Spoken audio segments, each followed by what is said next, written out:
Okay, good afternoon students.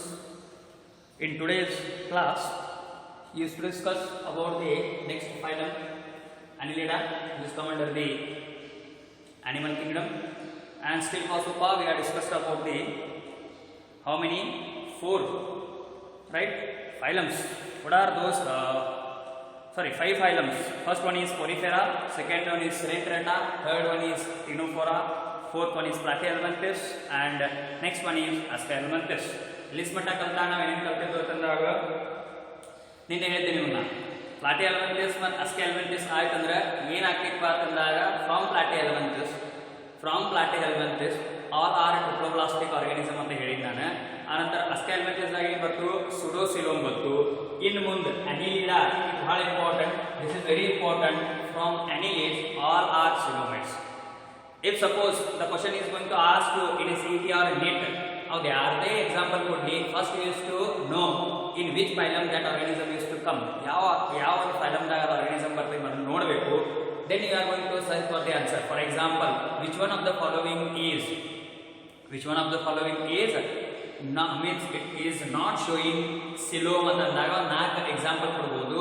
ಆದ್ರೆ 3 example ಎಲ್ಲ Annelida ಮುಂದೆ ಇರ್ತಾವು, ಒಂದು ಯಾವ್ದಾರ ಕೆಳಗಿಂದ ಇರಬಹುದು. ಆಗ ನೀವು ಆ ಆನ್ಸರ್ ನೀವೇನಪ್ಪ ಅಂತಂದಾಗ choose ಮಾಡಕತ್ತೀವಿ. that answer is to choose. In the sense what is the purpose of telling these things ಅಂತಂದಾಗ it is easier for you people ಅಂತಂದ್ರೆ ನೀವು ಹೆಂಗೆ ರಿಮೆಂಬರ್ ಮಾಡ್ತೀರಿ. ಈಗ phylum Porifera, Coelenterata, after that Ctenophora you are studied, then Platyhelminthes ದಿಂದ ಎಲ್ಲ ಏನು ಬರ್ತಪ್ಪ ಅಂತಂದಾಗ ಟ್ರಿಪ್ಲೋಬ್ಲಾಸ್ಟಿಕ್ ಆರ್ಗಾನಿಸಮ್ ಬರಕತ್ತು. ಎಲ್ಲಿಂದ Platyhelminthes ದಿಂದ these are dorsoventrally flattened and triploblastic ಅಂತ ಹೇಳಿ. ಅದಕ್ಕಿಂತ ಮುಂಚೆ ಏನಿದ್ದು ಅವೆಲ್ಲ ನಿಮಗೆ ಡಿಪ್ಲೋಬ್ಲಾಸ್ಟಿಕ್ ಇದ್ದು. ಡಿಪ್ಲೋಬ್ಲಾಸ್ಟಿಕ್ ಎಲ್ಲಿ ತನಕ ಇದ್ದು? Diploblastic in the sense 2 embryonic layers, ectoderm and endoderm. First 3 ಎಲ್ಲ ಡಿಪ್ಲೋಬ್ಲಾಸ್ಟಿಕ್, ಅದರಿಂದ ಮುಂದೆಲ್ಲ triploblastic.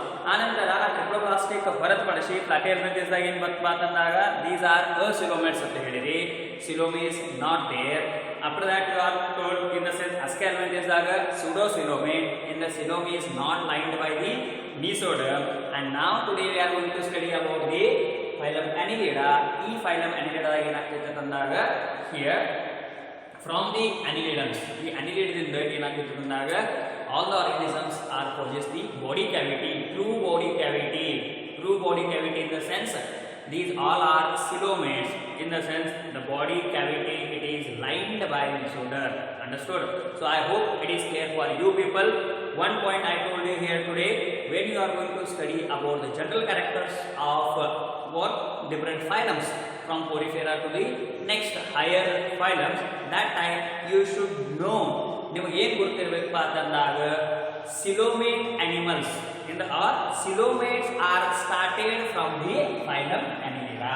Coelomates are started from the what we are going to call it as a phylum Annelida. This is very important. ಇಲ್ಲಿ ತನಕ ಎಲ್ಲ ಏನಪ್ಪ pseudocoelomates coelomates ಅದು ನಾವು ಕಲ್ತಿದ್ವಿ. ಇಲ್ಲಿಂದ ಎಲ್ಲ ಏನು ಬರ್ತಾವಲ್ಲ coelomates in the sense all are coelomates in the sense what all are possessing the true body cavity, in the sense that is what lined by the mesoderm. Okay, let us start with the phylum Annelida. Here Annelida, in the sense you are going to remember the example, a common example, that is what earthworm. All of you seen the earthworm ಎಲ್ಲರೂ ನೋಡಿರ್ತೀರಿ. earthworm ಅಂತಂದ್ರೆ ಏನಪ್ಪಾ ಅಂತಂದಾಗ ಮಳಿ ಹುಳ. And you all familiar with this, what is the statement? The earthworms are the farmer's friend. Okay, ರೈತನ ಮಿತ್ರ ಅಂತ ಮಳೆ ಹುಳ ಕರೀತೀವಿ. ಈ ಮಳೆ ಹುಳ ಅಥವಾ these earthworms are come under the phylum Annelida. So now we are going to discussing about the characteristics of what particular earthworm ಏನಪ್ಪಾ ಅಂತಂದಾಗ Annelida ಬರುವಂತ ಒಂದು ಹೆಣ್ಣಿನ ಮಳೆ ಹುಳ ಇರಬಹುದು ಅಥವಾ earthworm ಇರಬಹುದು. Another example is leech ಅಂತಂದಾಗ ನೀವು ನೋಡಿರಬಹುದು. ಅದಕ್ಕೆ ಕನ್ನಡದಾಗ ಏನಂತ ನನಗೆ ಅದು ನೆನಪು ಬರ್ತಾ ಇಲ್ಲ. ಲೀಚ್ ಅಂತಂದಾಗ ಅದೇನು ಅಂತಂದಾಗ it is going to suck the blood, ಯುರಿಡೇನಿಯಾ ಅಂತ ಕರೀತಾರೆ. ಅದಕ್ಕೆ ಯುರಿಡೇನಿಯಾ in the sense the scientific name. That is the another one. Nereis ಅಂತ ಒಂದು ಬರ್ತೈತಿ, that is looks like this. For example whatever you are going to study the earthworm ಅಲ್ಲ ಅದ್ರ ಜೊತೆಗೆ ಇರ್ತೈತಿ. And it has what parapodias. It has parapodias for the locomotion. Now ಇಲ್ಲಿ ನೋಡ್ರಿ still for Sopa, whatever the phylums we are discussed, there we are discussed only locomotion is going to take place in the sense Dr. Crane ಏನು ಹೇಳಿದ್ದೆ ನಿಮಗೆ ನಾನು ಅವೆಲ್ಲ ಏನಪ್ಪ ಅಂತಂದಾಗ ಬಹಳಷ್ಟು ಕಡಿಮೆ ಲೆವೆಲ್ದಾಗ ಡೆವಲಪ್ ಆಗಿದೆ. ಇನ್ ದ ಸೆನ್ಸ್ ಫಿಸಿಯಾಲಜಿ ಅಥವಾ organ system level of organisation ಅಂತ ನಾವು ಈಗ ಹೇಳ್ತೀವಿ. ಇಲ್ಲಿಂದ ಮುಂದೆ ಪ್ಲಾಟಿ ಎಲಿಮೆಂಟ್ಸ್ ಮುಂದೆಲ್ಲ ಏನು ಬರ್ತೈತಿ organ system level of organisation in the sense organs are going to develop or organs are developed for the performing different function, ಬೇರೆ ಬೇರೆ ಫಂಕ್ಷನ್ ಬೇರೆ ಬೇರೆ ಕಾರ್ಯ ಮಾಡೋ ಸಂಬಂಧ ಬೇರೆ ಬೇರೆ ಆರ್ಗನ್ಸ್ ಏನಾಗ್ತಾವೆ ಪ್ಲಾಟಿ ಹೆಲ್ಮೆಂಟ್ದಿಂದ ಮುಂದೆ ಎಲ್ಲ ಆರ್ಗನಿಸಮ್ದಾಗ ಬೆಳೆದಿರ್ತಾವೆ. ಹಾಗಾಗಿ ನಾವು ಇದಕ್ಕೆ ಏನು ಕರಿತೀವಿ organ system level of organisation ಎಲ್ಲರೂ ಬರ್ತೀವಿ. ಓಕೆ, ಇದಕ್ಕಿಂತ ಮುಂಚೆ ನಾವೇನು ಬರ್ತಿದ್ದು tissue level of organisation, cellular level of organisation ಬರ್ತಿದ್ದು. ಅಲ್ಲಿ ಯಾವುದೇ ರೀತಿ ಆರ್ಗನ್ ಇರಲಿಲ್ಲ. There we were not found any kind of organs. That's what we are written there. The body organization is cellular type, and in some we are written the body organization is what tissue level of organization. Now here in this particular point means phylum we are going to study, and first you what we are going to call it, imagine the earthworm. You imagine the I think you have not seen Nereis and leech. You imagine the what earthworm, whatever. Okay, now here they mean who annelids, the animals which are come under annelida, they may aquatic. They may aquatic in the sense they used to live in a water. They may fresh water or marine water animals, free living, terrestrial, and sometimes parasite. This is the common character in the sense earlier ಯಾವ phylum ಕಲ್ತಿದ್ವಲ್ಲ ನಾವು ಅಸ್ಕ್ಯಾಲ್ಮೆಂಥಸ್ ದಾಗ ಅದು ಕೂಡ same ಏನಪ್ಪ ಅಂತಂದಾಗ they also aquatic, demi-aquatic, they are free living, terrestrial, and some are what we are called as a parasite. ಇದನ್ನ ನಾವು ಅಲ್ಲಿ ಬರೆದಿದ್ದು. Understood? Aschelminthes, they are parasite, not a aquatic. Here, the phylum Annelida, they may aquatic, free living, terrestrial, and some are found as a parasite. Parasite in the sense I told you, if the parasite they are depending on a other organism for their food. If they used to live inside the body of an host cell, they are going to call them as a endoparasite, and outside the body of an organism we used to call them as a ectoparasite. See, now here they may aquatic, fresh water or marine water. This I told you people, aquatic ಅಂತಂದಾಗ ನೀರಿನಲ್ಲಿ ವಾಸಿಸುವ ಅಲ್ಲಿ ಎರಡು type ಬರ್ತವೆ. One is fresh water, another one is marine water. So this is the first point. Second point is common organ system level of organization, bilaterally symmetrical organ system level of organization, and these are what we are going to call that one as a bilaterally symmetrical organisms. And the same thing we are studied about the what we are going to call that one as a aschelminthes. Aschelminthes are ಕೂಡ ಏನು ಮಾಡಿದ್ರು ನಾವು organ system level of organization, bilaterally symmetrical. ಹಿಂಗಾಗಿ ನೀವು general characters ಬರೋ ಮುಂದೆ already I told you people ಏನು ಮಾಡಬೇಕಂದ್ರೆ ಸಿಮಿಲರ್ ಕ್ಯಾರೆಕ್ಟರ್ ಯಾವ್ದಲ್ಲ ಅವ್ರನ್ನ ನೆನಪಿಟ್ಕೊಳ್ಳೋದು, ಅವು ಬರೆದ ನಂತರ ಪಿಕ್ಯುಲರ್ ಕ್ಯಾರೆಕ್ಟರ್ ಬರೆಯೋದು. ಓಕೆ, ನಾ ಫ್ರಮ್ aschelminthes also only ಏನಪ್ಪ ಅಂತಂದಾಗ again the annelids are the triploblastic, metamerically segmented. I told you the definition for metamerically segmented. Coelomates animal, this is very important. From what? Annelida onwards all the organisms are coelomates, right? Then these are annelids are the coelomates. Even though coelomates in the sense these are having the true coelom in their in their body, which is present between the body wall and the gut wall that is lined by what we are going to call that as a mesoderm, right? So this is about what coelomates. Coelomates are started from the phylum Annelida. Next, they have longitudinal and circular muscles which helps in a locomotion. In some they are having, not all. Again, the next character we used to study. When you are going to imagine the earthworm, on earthworm you are going to find earthworm ಮೇಲೆ ಅಥವಾ ಮಳೆಗಳ ಮೇಲೆ ಏನಿರಬೇಕು ಅಂತಂದ್ರೆ longitudinal and circular muscles. What are the what it possesses? It possesses the longitudinal and circular muscles so that it can move. I think you are familiar with the movement of earthworm. Earthworm move ಮಾಡ್ತಿರ್ತೈತಿ. That time there you doesn't find any locomotory organs in the sense ನಮಗೆ ಹೆಂಗೆ legs ಅದ ಹಂಗಾದ್ರೆ legs ಇಲ್ಲ, but it is to move from one place to the another place. one ಕಡೆಯಿಂದ ಬೇರೆ ಕಡೆ ಹೋಗ್ತಿರ್ತೈತಿ ಅಂದಾಗ how it is used to move from one place to another place in the sense it has the longitudinal and circular muscles and they helps to the locomotion. these longitudinal and circular muscles are helps to the locomotion. Locomotion in the sense from one place to the another place it is to go. Okay, and for that some organisms which are present in annelida, they possess the longitudinal and circular muscle on their body which helps for the locomotion. Next point is parapodia. This is also a peculiar character of annelida. Parapodia are the locomotory organs. Now what I told you, some animals like longitudinal and circular muscle for the locomotion. Like that, the parapodia are the locomotory organs which are present in a nearest. ಹಿಂಗ ಏನಾಗಿರ್ಬೇಕು ಅಂತಂದಾಗ side by side ನಿಮ್ಗೆ ಏನಪ್ಪ ಅಂತಂದಾಗ parapodia ಕಾಣ್ತಾವು, and those parapodias are helping in a locomotion.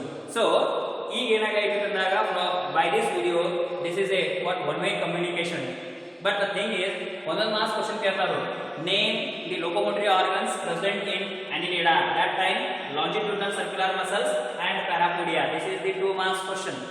ಎರಡು marks question ಹೆಂಗೆ ಕೇಳಬಹುದು ನಾವು, name the locomotory organs or the what we are going to call that as a how the locomotion with by which the annelids are going to locomote, by possessing the longitudinal and circular muscle, or they are having the parapodia for their locomotion. Like this you used to write the answer. These two are very important regarding the locomotion.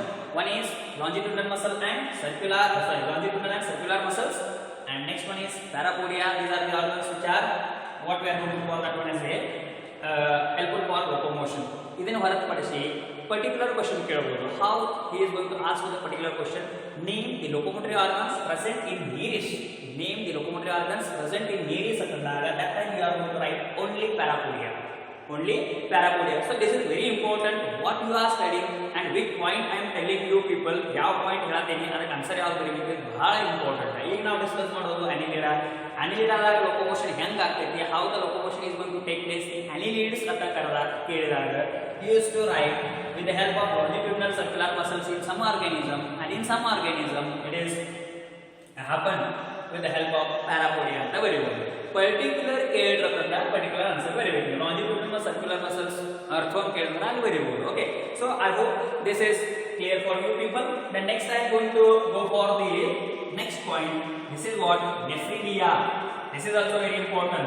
This is important point. This is important point regarding what we are going to call that one as a annelid. This is important point. Parapodia, longitudinal circular muscles, nephridia, etc. So these what we are going to call that one as a discussing the general characters. These are peculiar characters in the sense those are found in only annelids. Okay, right. Now next, nephridia helps in osmoregulation and excretion. Nephridia is an organ which is helpful for the osmoregulation and excretion. What is meant by osmoregulation? In the sense I told you what we are going to call that one as homeostasis. Homeostasis in the sense, suppose this is the organism's body, and here surrounding we are going to find the environment, and here organism's body environment. Inside it has its own body environment. So homeostasis is nothing but the organisms are going to maintain their internal environment with ever changing external environmental conditions. For example, now homeostasis, how we are going to maintain humans, in the sense our body temperature is to maintain.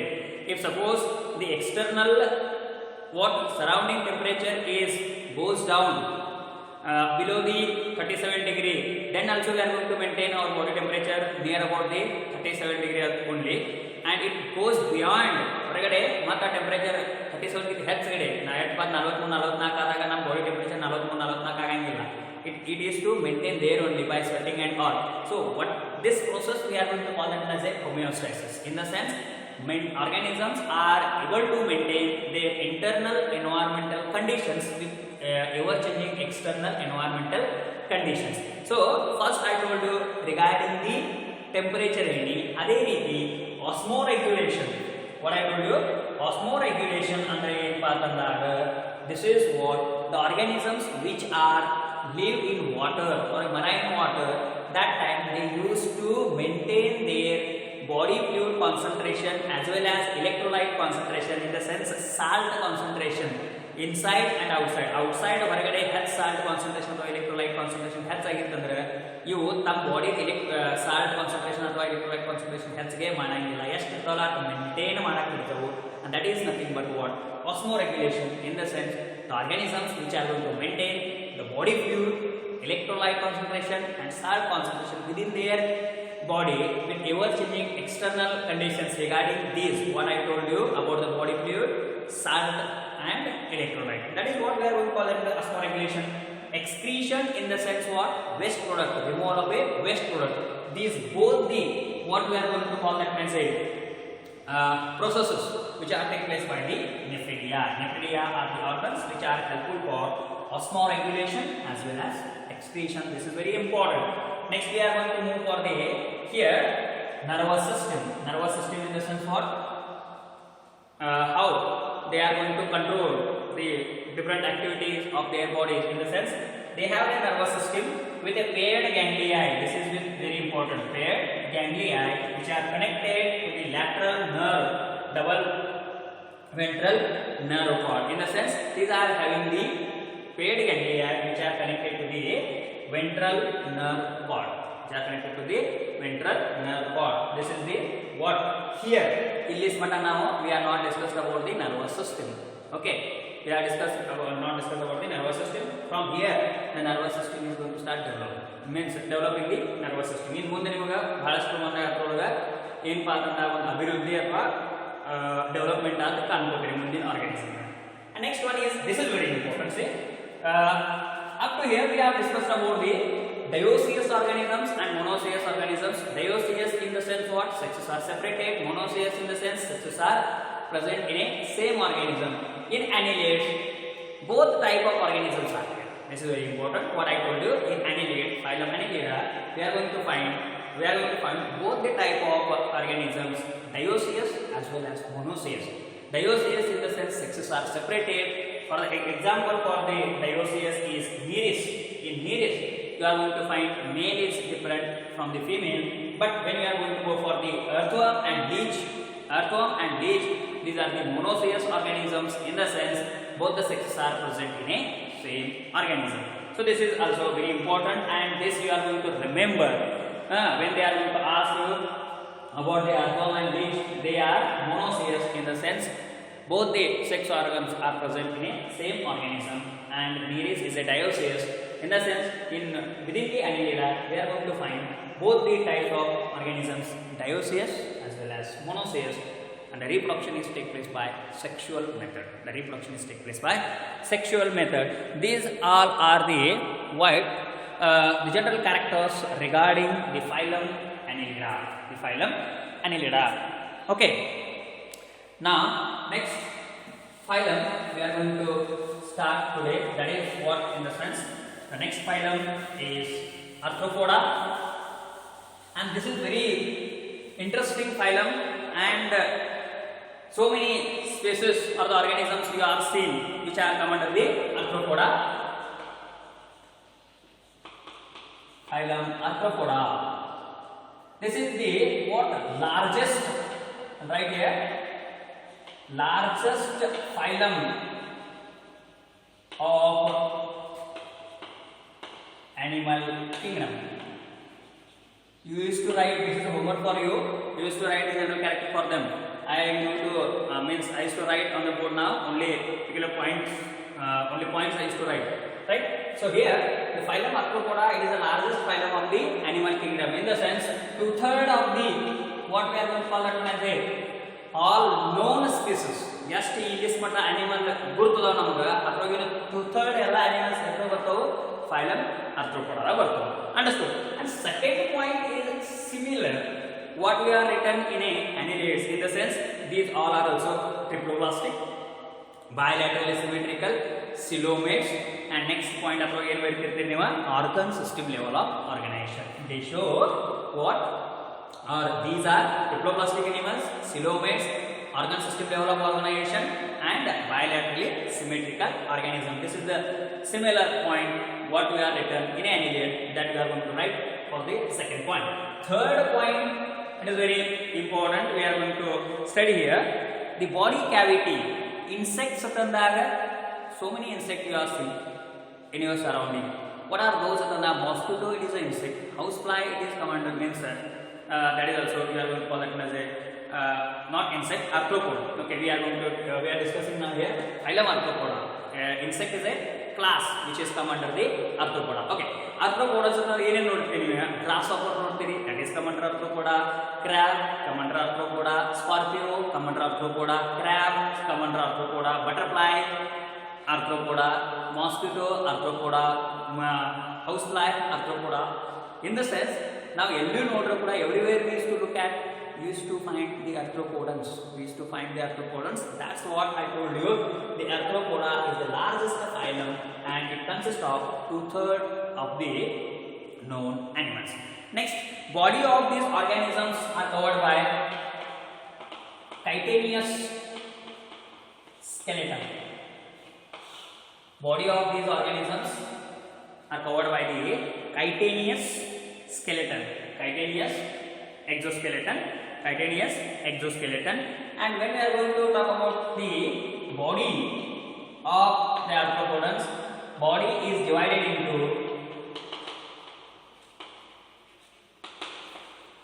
head, thorax and abdomen. Head, thorax and abdomen. Okay, head, thorax and abdomen. In the sense, I am going to draw a simple diagram of what we are going to call it as a cockroach, like this, or any fly. Here the body is divided into, this is the head, thorax and this is abdomen, and like this the body is going to divide. In the sense, segmentation, up to segmentation we have studied still for so far. In earlier phylums we have discussed about the segmentation, we have discussed about the what metameric segmentation. Now here we are discussing about the different parts of the body. Our body is divided into 3 different what parts? What is that? Head region, thorax region and abdomen. In the sense, body is divided into head, thorax and abdomen. And one important point here we are going to write in arthropodans. Arthropodans has jointed appendages. Jointed appendages. Jointed appendages in the sense, jointed legs. If you are going to see what crab, if you are going to see the scorpio, again one joint adu legs ಇರ್ತವೆ, jointed appendages for the locomotion, and this is very important or a particular character of arthropodans. All the arthropodans has jointed appendages. Understood? Now we are going to start discussing about the physiological forms. Respiration in the sense what? ಉಸಿರಾಟ ಕ್ರಿಯೆ ಹೆಂಗಾಗ್ತೈತಪ್ಪ ಅಂತಂದಾಗ, here respiratory organs are like gills.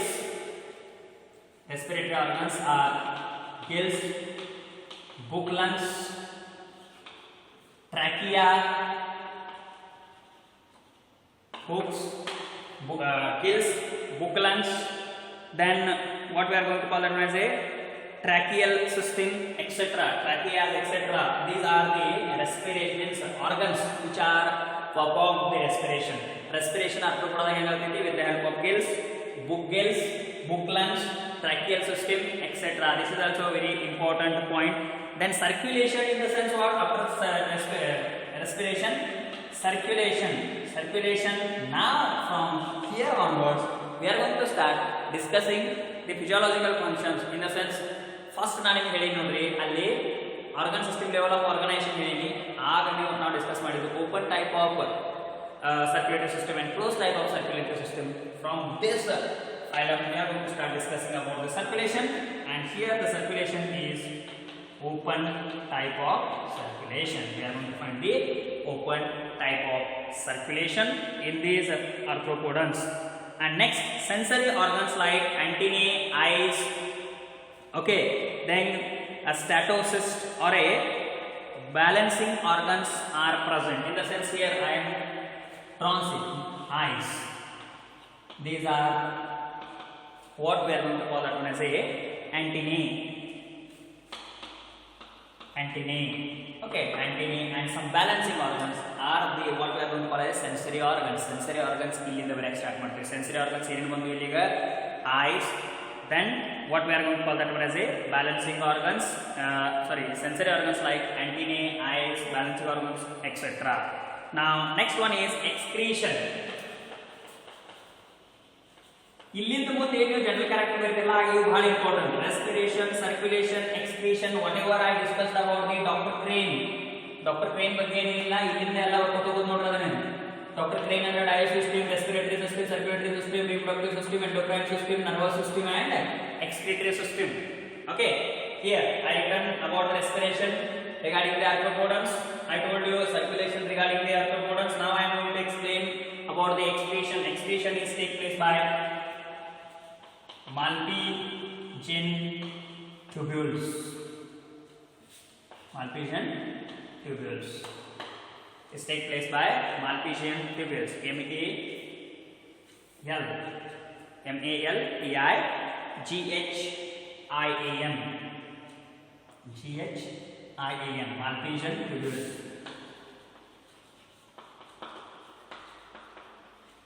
Malpighian tubules. This is also very important. The excretion is take place by Malpighian tubules, and they are mostly dioecious. Again, these all the organisms are dioecious in the sense sexes are separated, and here the fertilization is usually internal fertilization is to take place, and mostly viviparous. Mostly, what are the organisms we are going to found in this oviparous. Oviparous in the sense these organisms are used to lay the eggs. They used to lay the eggs. Understood? And next one is development may be direct or indirect. Development may be direct or indirect in these organisms. An example they are given in your book. Apart from that, you know many what we are going to call that one as a examples, and here this arthropoda has got its own economic importance in the sense we used to use the animals which are come under arthropods as a food, and some we are used to use for the what agriculture product. For example, silk mount, silkworm ಬೇಕಾದಂತ silk ಏನಂತ ನಾವು ರೇಷ್ಮೆ ಹುಳ, that is also come under the arthropods, like, and what we are going to call that one as a honeybees. We are going to maintain the honeybees for a what getting honey, that is also got its own importance. So these are economically important organisms too. Understood? So they are given the many examples. Apart from that, we are going to find the examples also, and this is the homework for you people used to write the general characters regarding the arthropods. And once again I am going to the general characters of arthropods. The arthropoda, these are the organisms which are what we are going to call that one as a we are going to call that one as the largest phylum of a animal kingdom. Arthropods are having the what we are going to call the hardest external exoskeleton, that is made up of a chitinous exoskeleton. Body is divided into head, thorax and abdomen. Jointed appendages are present. Respiration is taking place by gill, book lungs, trachea, etc. Circulation is an open type, and excretion with the help of Malpighian tubules. Means the most of the arthropods are oviparous, and most of them are dioecious. And next one is development is direct or indirect. Direct or indirect. You go through the book and write down the general characters for the phylum Arthropoda. That is the homework for you people. And today I am going to stop here. We have discussed the two phylums. One is Annelida, the second one is Arthropoda. This is very interesting phylum, and it is easy to you people because you all are come across many examples which are come under the Arthropoda. Okay, I'll stop here. I'll continue next. next class with the phylum Mollusca. Thank you.